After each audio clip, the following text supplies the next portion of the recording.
मला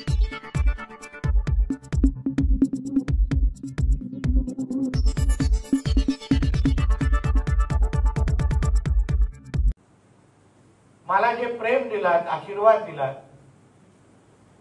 आणि मी आपला एक लोकप्रतिनिधी म्हणून 10 वर्ष आमदार म्हणून काम केलं आणि आपल्या सगळ्यांच्याच आशीर्वादामुळे आज राज्याचा कॅबिनेट मंत्री म्हणून मी काम करतोय। पण आपण जो काय अधिकार आणि आशीर्वाद आणि प्रेम जे मला दिलं त्या नात्यामुळे, त्या संबंधांमुळे आज मी इथे आलेलो आहे। माझ्यासाठी ही काय राजकीय सभा नाहीये की आता काय आपल्याकडून मला मतदान मिळवायचे आता काय त्यासाठी ही आजची आचारसंहिता पण जाहीर झालेली नाही। ती शहरापुरती आचारसंहिता आहे। शहराचे आपल्या जिल्ह्यामध्ये 4 शहरातल्या असलेल्या नगरपंचायतच्या निवडणुका त्याच्याशी आणि आपल्याशी काही संबंध नाही। पण आज आपण मच्छीमारी करत असताना, मासेमारी करत असताना आपल्याकडे आपल्या समोर उभं राहिलेले जे काही संकट आहे त्या बाबतीमध्ये राज्य शासन म्हणून आपल्याला काय मदत मिळू शकते ही भावना आपल्या प्रत्येकाच्या मनामध्ये आहे। मला एक मनाचं समाधान असं वाटतं की जेवढी गर्दी आज इथे बघितल्यानंतर आपण माझ्याकडून जेवढ्या अपेक्षा ज्या ठेवल्या आहेत हे बघून खरंच मला मनापासून समाधान वाटतं। कारण हक्काच्या माणसाकडूनच अपेक्षा आपण व्यक्त करतो की माझ्या घरचा माणूस आहे आणि आज तो कॅबिनेट मध्ये बसलाय, आज मंत्रालयामध्ये बसलाय आणि ते आमची व्यथा समजून घेतील आणि आम्हाला निश्चित पद्धतीने मदत करतील हा जो विश्वास तुमचा माझ्याबद्दल आहे ना तो माझ्यासाठी अतिशय महत्वाचा आहे आणि तुम्ही कधीच कमी होऊन जाणार, कधीच कमी होऊन जाणार। माझ्यासाठी आपल्या सगळ्यांचं संकट हे माझं संकट आहे, माझ्यावर आलेलं संकट आहे। मला माहिती आहे आपण कुठल्या कष्टामुळे आणि कुठल्या मेहनतीने आपण मासेमारी करता। आम्हाला बोलणं सोपं असलं तरी किंवा कधी कधी ताटातला मासा खाणं सोपं असलं तरी आपण ते मिळवण्यासाठी आपल्या जीवाच्या पलीकडे जाऊन जे कष्ट करता हे जाणीव असणाऱ्यापैकी मी एक कार्यकर्ता आणि एक नागरिक आहे आणि म्हणून मी आपल्याला विश्वास देतो। हे काय निवडणुकीचं भाषण नाही आणि त्याच्याही पुढे आता 2029 ला 4 वर्ष आहे आणि आपण ह्या 5 वर्षाच्या सरकारच्या पहिल्याच वर्षामध्ये आज इथे उभे आहोत। म्हणून आज जे काय मी आपल्याला विश्वास देईन त्याचा अनुभव घेण्यासाठी तुमच्याकडे पूर्ण 4 वर्ष आहे आणि म्हणून तुम्हालाही कळेल तेव्हा मी दिलेले शब्द, मी दिलेला विश्वास मी पुढची 4 वर्ष कसं पूर्ण करतो हा अनुभव घेण्यासाठी तुमच्याकडे बराचसा काळ आहे, बराचसा काळ आहे। म्हणून एक तुम्हाला मी विश्वास देईन की आज ही दुपारी माझ्याकडे रायगडचे मच्छीमार बांधव आलेले, संघटना आलेल्या आहे, त्यांच्या समोर पण हेच संकट आलेलं आहे। अवेळी समुद्र खवळायला लागलेला आहे, निसर्गामध्ये एवढे बदल होत चाललेले आहेत ते नेमकं आज जेव्हा मासेमारीचा सीझन सुरू झाल्यानंतर नेमकं मासेमारी करायची कशी हा सगळ्यांच्या समोर आपल्या समोर प्रश्न निर्माण झालेला आहे।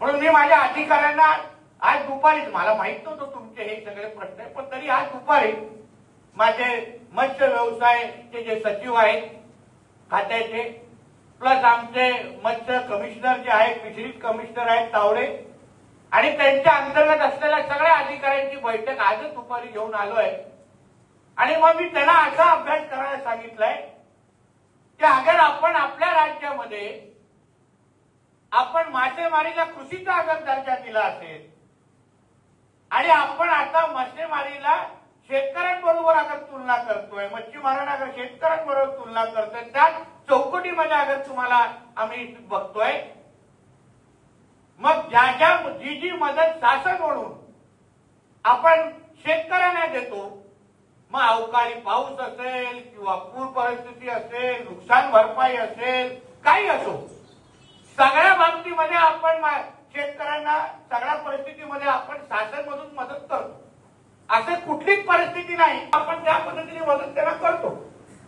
मग आता अगर मच्छीमारांना अगर आपण शेतकऱ्यांच्या दृष्टिकोनातून पाहत असाल तर तुम्ही असा एक रिपोर्ट तयार करा की अगर अवकाळी पाऊस आणि अशा पद्धतीच्या समुद्रामध्ये अगर परिस्थिती आली आणि आम्हाला आमची मच्छीमारी करायचे काळात अगर मच्छीमारी करायला जमलं नाही किंवा निसर्गाने आम्हाला त्या पद्धतीची परिस्थिती निर्माण केली नाही तर जशी नुकसान भरपाई आपण शेतकऱ्यांना देतो तीच नुकसान भरपाई आपण मच्छीमारांना कशी देऊ शकतो आपण रिपोर्ट तयार करायला सांगितलेला आहे. मला साधारण आठवडा 10 दिवस लागेल तो पूर्ण रिपोर्ट तयार करण्यासाठी. मी प्रत्येक बाबतीचा अभ्यास करायला सांगितलेला आहे. आज आपण राज्यामध्ये कृषीचा दर्जा आणण्याच्या मागचे माझा विचारच हाच होता. बारकाईने बघायचो विरोधी पक्षाचा आमदार कधी कधी मला बरं वाटतं की 10 वर्ष विरोधी पक्षाचा आमदार होतो. कारण का तुमच्यासाठी लढत असताना संघर्ष करत असताना त्या विधिमंडळामध्ये आवाज तोडून बोंबलत असताना तुमच्या खऱ्या अर्थाने व्यथा समजण्याची संधी मला मिळाली. डायरेक्ट सत्तेतला आमदार झालो असतो तो कदाचित त्याची व्यथा पण जास्त त्याची तीव्रता समजली नसते. आज विरोधी पक्षामध्ये असल्या 10 वर्ष काम करत असताना मला कळलं की मासेमारीची परिस्थिती नेमकी कशी असते. पारंपरिक मासेमारी करत असताना कुठल्या परिस्थितीत कुठल्या विविध पद्धतीने अन्याय होतो या सगळ्या बाबतीची व्यवस्थित पद्धतीची जाण आहे. माझ्या 10 वर्षाच्या कारकिर्दीमध्ये जेवढे मच्छीमार मंत्री माझ्या अगोदर झाले त्यांना जाऊन विचारा. असं एकही अधिवेशन नाही जेव्हा तेव्हाच्या मच्छीमार मंत्र्याला मी हैराण करून सोडलं नाही. लोक बोलायचे ह्याला गप्प बसवा मला यायचंच नाही सभागृहात हा राणे उठेल आणि मला हैराण कर. जेवढे मी तळो की पडो करायचो त्याला. मला अवैध मासेमारी असो तुमचे डिझेल परतावण्याचे विषय असतो कुठलाही विषय सांगा मला तोंडपाठ माहिती आहे. आणि म्हणून बरोबर देवानी बघितलं का बाबा हा एवढा बोंबलतोय ना याच खात्याचा मंत्री याला का. कारण का न्याय मिळवून द्यायचा असेल ना तर अशा एका कार्यकर्त्याला त्या खात्याचा मंत्री करा ज्याला तुमचे प्रश्न मांडत असताना हातात पेपरची गरज वाटली नाही पाहिजे. त्याला मनापासून हृदयातून कळलं पाहिजे की मच्छीमार बांधवांचे काय प्रश्न आहेत आणि ते कसे सोडवायला पाहिजे. म्हणून 11 महिन्याच्या तुम्ही पहा आपला महाराष्ट्र राज्य अन्य कुठल्याच राज्याने 100% कृषीचा दर्जा दिला नाही. फक्त महाराष्ट्र राज्याने दिलेला आहे आणि त्याच्यामध्ये कुठल्याच राज्याने धाडस केलेला नाही. 100% कृषीचा दर्जा दिलेला आहे. तो नेमका का दिला आहे तर कधीतरी आपण अभ्यास फार बारकाईने करावा. मला माहिती आहे आपण वाचणी करता आणि आजकाल काय मोबाईलच्या जमान्यामध्ये काय वाचायचं नाही तेही वाचून मोकळे होता. म्हणून मुद्दामून तुम्ही माहिती घ्या. कारण का कृषीचा दर्जा देण्याचा हेतू त्यांच्या मागचा हा होतो. कारण का तुम्हाला ज्या ज्या सवलती आज शेतकऱ्यांप्रमाणे आज भेटत आहेत त्या सवलतीच्या मुळे तुम्हाला खऱ्या अर्थाने तुमचा हा व्यवसाय पुढे घेऊन जाण्याची एक चांगली संधी किंवा तुम्हाला आधार निर्माण होतोय. आज आपण कुठलाही कॉपरेटिव्ह किंवा जिल्हा बँकमध्ये जा पाऊल ठेवल्या तुम्ही त्याला विचारा बाबा माझ्यासाठी काही योजना तुमच्याकडे आहेत का. त्यांच्याकडे आतापर्यंत कुठल्याही योजना आपल्यासाठी नव्हती. जिल्हा बँक म्हणजे शेतकऱ्यांची बँक असं म्हणून मोकळे व्हायचे आणि आपल्या हाताला काहीच लागायचं नाही. पण आज कृषीचा दर्जा दिल्यामुळे आज जेव्हा तुम्ही जिल्हा बँक मध्ये जाता तेव्हा समोरच्या व्यक्तीला ज्या ज्या सवलती ते शेतकऱ्यांना देतात त्या सगळ्या सवलती तुम्हाला देणं हे बंधनकारक आहे. अशी परिस्थिती आज आपण निर्माण करून दाखवलेली आहे. आजच्या जीआरचा मुद्दा म्हणून तुम्ही अभ्यास करा. आज आपण किसान क्रेडिट कार्ड पासून विमा कवच पासून विजेची सवलत सगळ्याच्या सगळ्या तुम्हा लोकांना आज देऊन दाखवलेलं आहे. किसान क्रेडिट कार्डच्या अंतर्गत 2 लाखाचं कर्ज आज तुम्हाला 4% व्याजवर तुम्हाला उपलब्ध होणार आहे. जे शेतकऱ्यांना त्या निमित्ताने आधार विजेची जे काय तुम्हाला सवलत तिथे भेटणार आहे ते आतापर्यंत शेतकऱ्यांना तुम्हाला ते काही सवलती भेटायची. या सगळ्या गोष्टी मी का प्रयत्न करतोय कारण का मला माहिती आहे नुसतं भाषण देऊन नुसतं काय उगाच हवेत बोलून उपयोग नाही. खऱ्या अर्थाने शेतकऱ्यांच्या प्रमाणे तुम्हाला मोठं करायचं असेल तुम्हाला त्या पद्धतीच्या सवलती पण मला द्यायला लागतात. त्या पद्धतीचा आधार पण मला द्यायला लागेल. आणि म्हणून त्या पद्धतीचे सगळे निर्णय मी घेत पुढे चाललेलो. म्हणून तुम्ही एक बाबतीमध्ये निश्चिंत राहा. आज जसा आपण कृषीचा दर्जा देऊन दाखवला मी सरकारच्या पहिल्या 100 दिवसामध्ये मी आदरणीय मुख्यमंत्री साहेबांकडे गेलो त्यांच्या म्हणजे चीफ सेक्रेटरीकडे गेलो मी वैयक्तिक कधी कॅबिनेट मंत्री चीफ सेक्रेटरीकडे जाऊन कुठलाही जास्त विषय समजवायला बघत नाही, पण मला माहिती होतं की मला हा विषय पास करून कॅबिनेट मध्ये घ्यायचा आहे.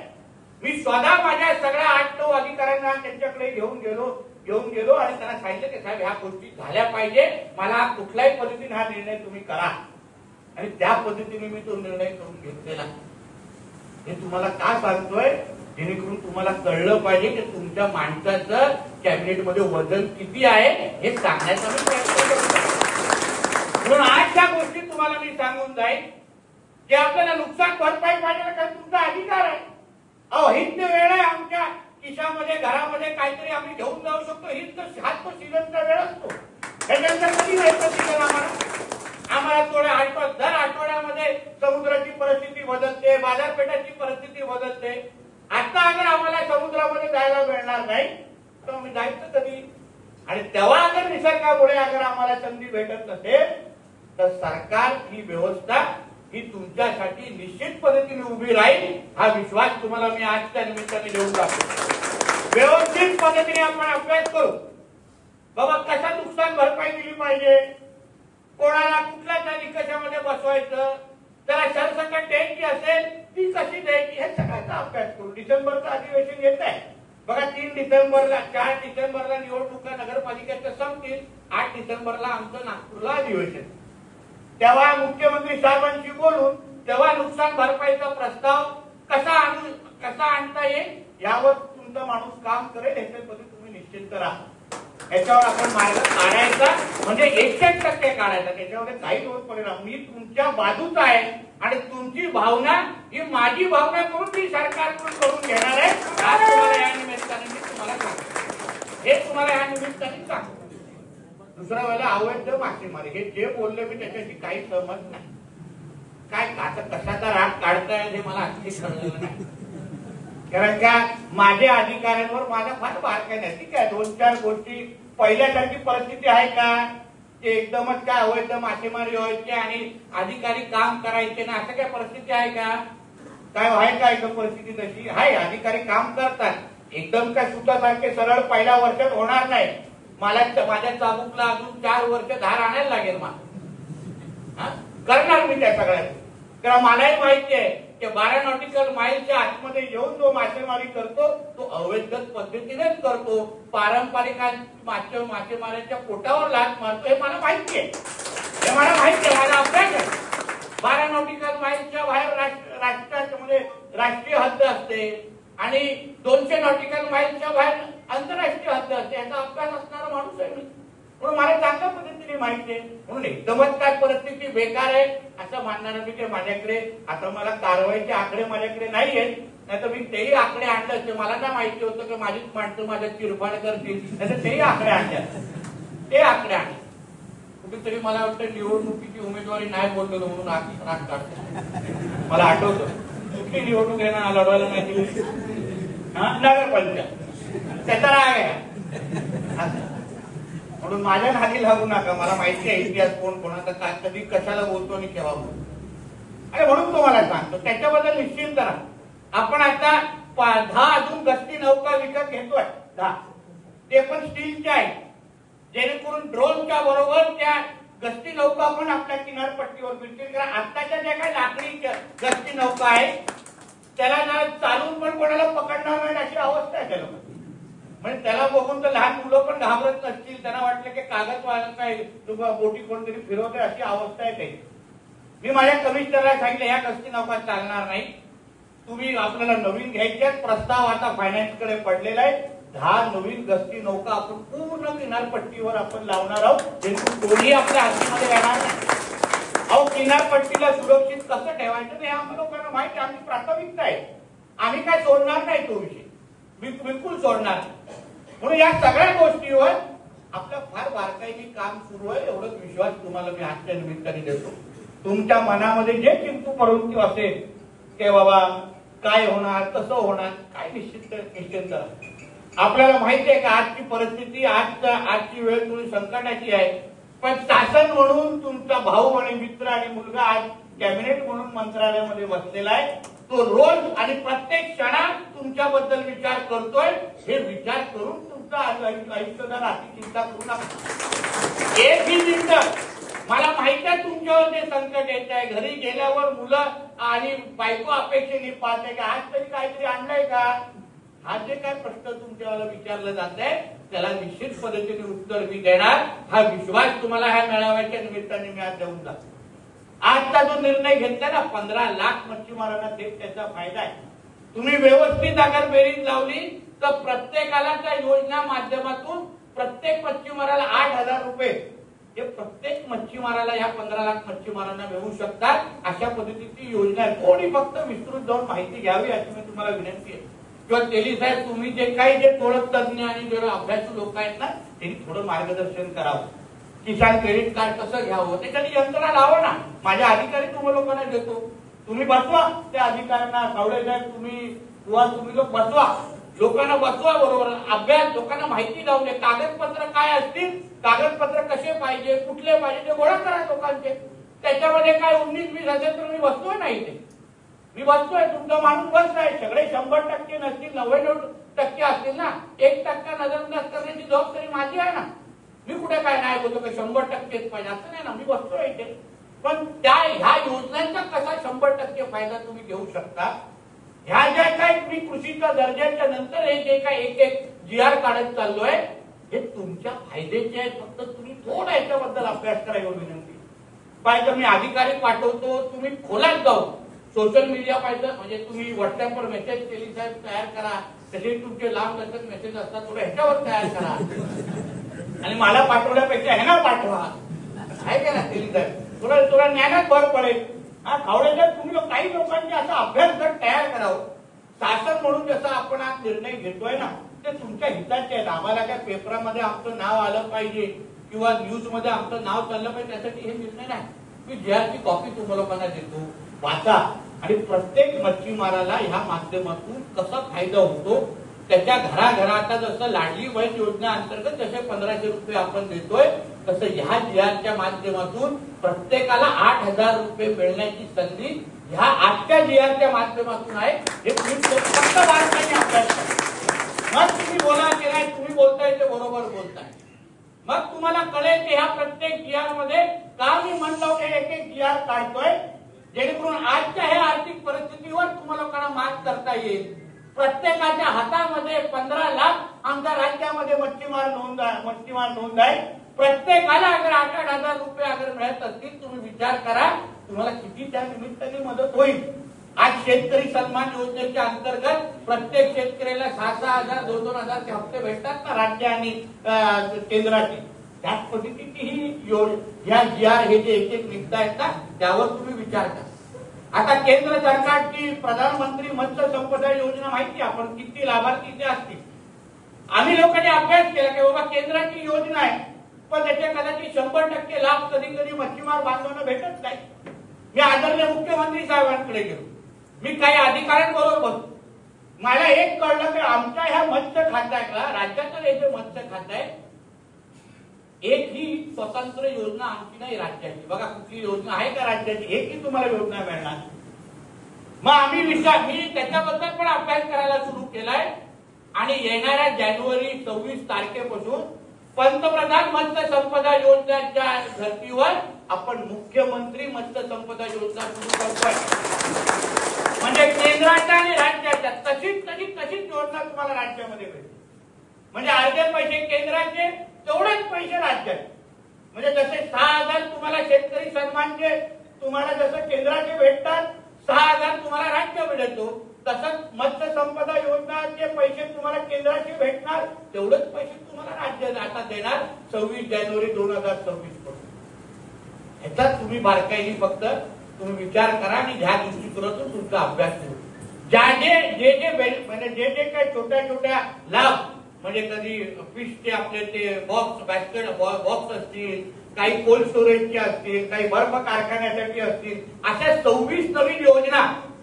किती 26 नवीन योजना मी पुढच्या एका वर्षामध्ये राज्याच्या सगळ्या या 15 लाख मच्छीमारांसाठी असतोय. जिथे आई फक्त तुम्ही विचार करा आणि ह्या दृष्टिकोनातून तुमचा अभ्यास करू. जे काही छोट्या लाभ म्हणजे कधी फिशचे आपले ते बॉक्स बास्केट बॉक्स असतील, काही कोल्ड स्टोरेजची असतील, काही बर्फ कारखान्यासाठी असतील, अशा 26 नवीन योजना, किती 26 नवीन योजना मी पुढच्या एका वर्षामध्ये राज्याच्या सगळ्या या 15 लाख मच्छीमारांसाठी आणतोय, जिथे आज एक पण योजना नाहीये. येणाऱ्या एका वर्षामध्ये 26 नवीन योजना तुमच्या सगळ्यांसाठी असतात. 26. म्हणून या सगळ्यांच्या बाबतीमध्ये तुम्ही फक्त बारकाईने अभ्यास करा आणि लाभ घ्यायला शिका. एवढं मी तुम्हाला या निमित्ताने सांगणार. तर मी एकमेकाला धरून लाभ द्यायला कसा करून मी करतो. मी नाही तुम्हा लोकांची पाठ तोडणार. तुम्ही लोक माझे आहात. मी काही तुम्हा लोकांना मागे राहायला देणार नाही.